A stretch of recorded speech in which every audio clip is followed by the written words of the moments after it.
I'm Summer Huntington of Steel Mace Vinyasa and Flow Shala, and today I'll be walking you through a loaded asana flow with the steel mace.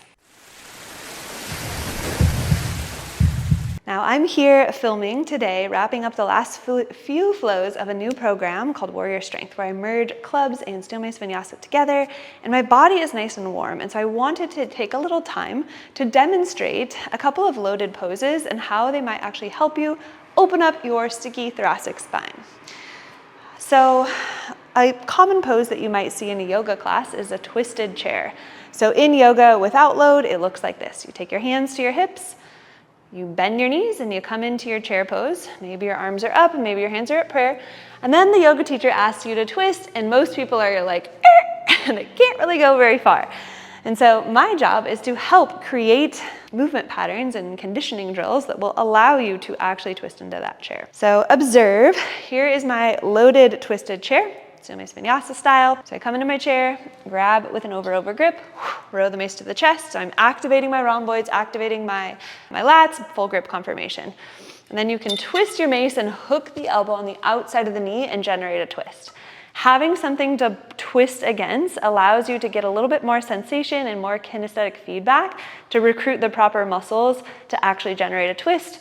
And then plus you also have a little task here of holding that mace, so it makes it a little more fun. And then you can come out, and I'll demo a couple of variations of a twisted runner's lunge with load. So for twisted runner's lunge, knee bend, take a big step back with your right foot, level 1 folks. You can start with one hand down on the mat and then twist here, holding the load and the mace overhead, and see how the mace handle is nice and long. It's parallel to the ground. It's not kind of dipping down like this. That is another variation, but we want to actually find that grip strength and wrist strength to go here.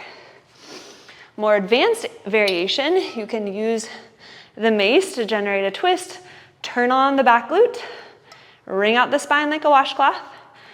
Option 2, press your mace globe up and overhead just like we did before. Option to reach the hand down. Big outer line stretch, big IT band stretch, piriformis, and then change. So in Steel Mace Vinyasa, my level 1, level 2 seminars and certifications, we're always looking at the relationship between a loaded pose and then a unloaded pose. So let's take a peek and see how much more accessible both of those poses are after performing them with load. Knee bend, chair pose, arms come up, inhale, exhale, take your twist. So I have this memory of holding the load, that's that post-activation potentiation, and now I can recruit more motor units because my muscles surrounding my spine have already been here and activated once, and they know where to go, they know how to generate power. I can go straight into my twisted variation as well. Easy peasy lemon squeezy. Whew. Now, super important, you always want to do things on the right and the left side, and there's another piece, another layer. When you are performing Steel Mace Vinyasa conditioning drills, it's different than what I just demonstrated, which is loaded yoga poses. So let's say my objective was to increase thoracic rotation, and I wanted to find a Steel Mace Vinyasa conditioning drill that would allow me to actually train that movement pattern. Observe, we'll keep the same leg. So we can perform a twisted runner's lunge for reps, 1 breath per movement, concentric and eccentric. Place the right hand down, grab your mace, level 1, the knee is on the floor, reach up. I like to do a little power breath here. So I'm getting the repetitions, twist up, of thoracic rotation here. If I wanted to take it to level 2, in Steel Mace Vinyasa, there's always a level 2, 3, sometimes 4. I can pick up the back knee. I can also maybe even choke down on the mace and have a little more leverage. Actually, with this mace, it's probably just fine here. Power breath. So I love the 90-30 protocol. That allows me to get 45 seconds on each side. There's many protocols that I teach in my Steel Mace Vinyasa trainings. All right, so let's see how that impacts my twisted Warrior 1. So in Yogasana, you've got your Warrior 1, and then you have your twisted Warrior 1. Notice the angle of my back leg relative to my trunk.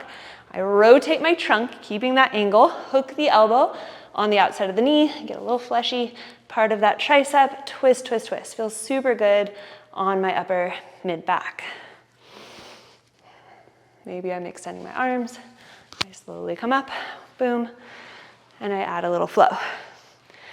Now, right now, just did everything on my left side. I feel a tremendous difference between my right and left sides.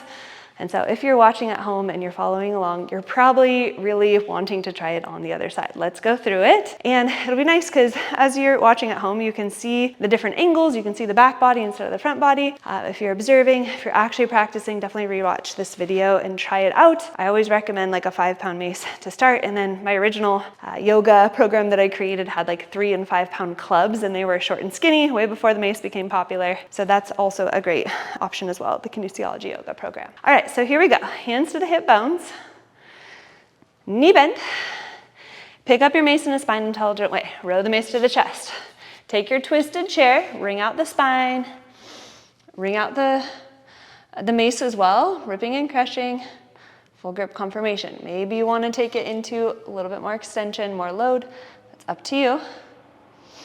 Slowly come out with control, stand up briefly, this is Hatha style entry. Chair pose. Knee bend. Let's go, we're gonna go this leg back. Level 1 variation is here. Some of us might be here, and that's fine. You're still getting a pretty dang good twist here, doing the modified variation. If you're doing the full variation, you can hook the elbow on the outside of the thigh here and twist, twist, twist. Maybe drive it up. Come out with control, stand, place the mace on the ground. We always perform our loaded followed by our unloaded to really activate that post-activation potentiation, which is the actual mechanism behind why steel mace vinyasa with loaded is so dang effective. Twist, twisted chair, boom, extended, half bind. Oh, it feels so good in the upper mid back. And then we carefully step back. We can do our level 1. Twisted runner's lunge. We can do our twisted runner's lunge with a bind, half bind. Here, boom. Maybe going for underneath, maybe someday.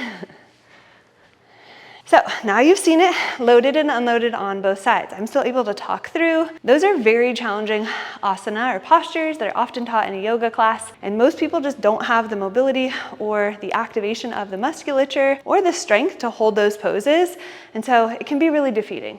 So the whole purpose of steel mace vinyasa is to give you access points for you to start entering into yoga safely, pain-free, in a way that actually allows you to breathe and not feel like you're in complete torture. Let's go through our last little move here, the twisted runner's lunge, right? So let's say I want to drill that thoracic rotation. I can do it with the knee down, I can do it with the knee up. I'm getting my reps in and now developing that strength and activation to reach those higher ranges so that by the time I get there unloaded, my body knows where to go, and I've carved out mobility to get there and pulped the fascia repetitively with heat and with strength and activation so I can get there safely. And what's left is a nice clean twisted runner's lunge, or even, as I demoed in the first round, the warrior 1 leg stance with a twist. Super great for stretching gastrocnemius, which is your calf, and your whole opposite left leg. All right, so just to recap on all we covered, and all of this stuff, by the way, is going to be covered at my upcoming level 2 seminar, which is in Seattle. I'm only teaching 1 steel mace vinyasa seminar for the year. My team of head coaches is taking over all of the level 1 seminars around the country. We also have one in Austria, one in Canada, potentially one in Germany as well. So you can check the website for all of the workshops. If you want to train with me and you want to do more advanced stuff, I do ask that you have a background in yoga or fitness or personal training, or you've gone through one of my programs, gone through other seminars, or you've been a student of mine, so reach out if you have questions. But the whole purpose of taking this loaded asana system to the masses is to allow you to enter yoga asana pain-free. So we've got our prime condition flow. I just demoed the flow portion or the loaded yoga asana initially, and then I followed it up with conditioning. And I demonstrated the efficacy of taking the load away and being able to access what are normally considered pretty challenging yoga asana, the twisted high lunge and the twisted warrior 1. So if you're a yogi or you want to get into yoga, or maybe you're a guy and you're super tight, or maybe you're an aging individual and you're like, man, I'm so tight.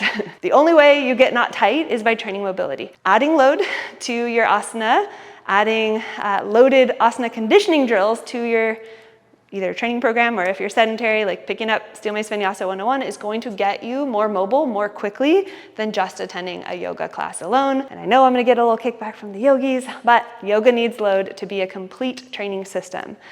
Leave a comment down below. I'm curious what you learned. Can't wait to hear from you, and I hope to see you at one of our training events this year or out at a training retreat.